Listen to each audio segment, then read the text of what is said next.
oameni în alte țări, poate țări mult mai puțin dezvoltate ca noi, mult mai încercate cu sărăcia ca noi, dar știu să trăiască eternul acum, aici, acum. Noi asta am uitat. Ne gândim ce a fost acum 100 de ani și ne gândim ce o să fie peste 100 de ani. Dar de ziua de astăzi nu ne-am întrebat absolut deloc. Astăzi, aici, este mesajul Tianchi. Aici, acum. O persoană care a întârziat astăzi aici, doamna Iulia Postolache, are ceva de împărtășit cu noi. O rugăm din toată inima să vie pe scenă. Să o aplaudăm!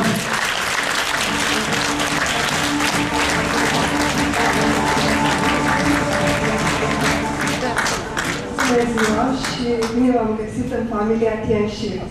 Cu toate că eu reprezint rețeaua din Constanța, rețeaua Tianchi Constanța, dar lucrez în Iași din 97 cu produsele Tianchi. Numai că scopul meu a fost cercetarea și nu marketingul. De aceea nu vreau să vă țin mult. Eu lucrez ca medic, specializare am în psihologie medicală și fac acupunctură micro-sujou coreană. Numai atât vreau să vă prezint unul din pacienții cei mai gravi care am avut în ultimii 10 ani, care l-am adus aici pe picioarele lui, pentru că mai bine de 4-5 ani a fost în căruț cu un diagnostic foarte grav, boala Duchenne, cei care știu ce înseamnă Duchenne, hepatită toxică, coxoartroză bilaterală, a intrat în spital pe picioarele lui și a ieșit în căruț. Am lucrat cu el mai bine de 2 ani și jumătate și aveam vreo 5 luni de când merge pe picioarele noastre. Am depus un efort mare și vreau să prezint, iată, domnul Anton, vă rog frumos să ieșiți să vă vadă cum merge. Coxoartroză bilaterală, lucruri, în căruț, mai bine de 4 ani de zile în căruț. Să vă aplaudăm!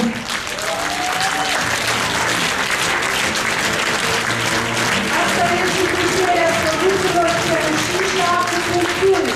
Acupunctura și produsele alimente combinate împreună dau rezultate extraordinare.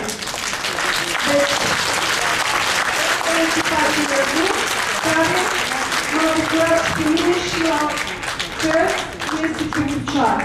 Deci, în tratament corticoid, boala autoimună și efectul nu-și mai făcea, partea de jos era anchilozată absolut, picioarele nu se mai mișcau deloc. Deci, numai atât, spuneți ce tratament ați avut înainte de a începe acupunctura.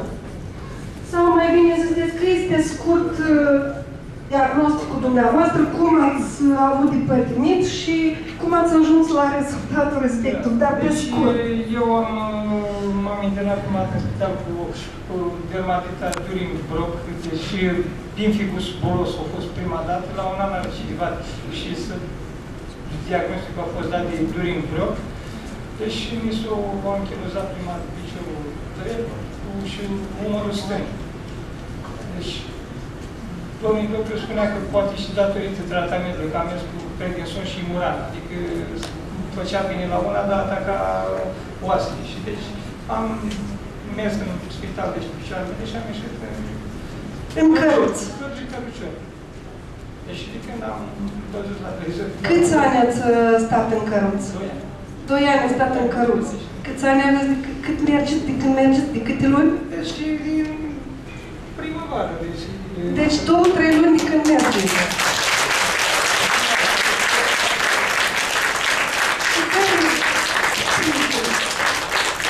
Deci astea sunt Tianchi-ul, astea sunt produsele care pot fi îmbinate, combinate după legile celor 5 elemente în funcție de individualitatea fiecărui individ.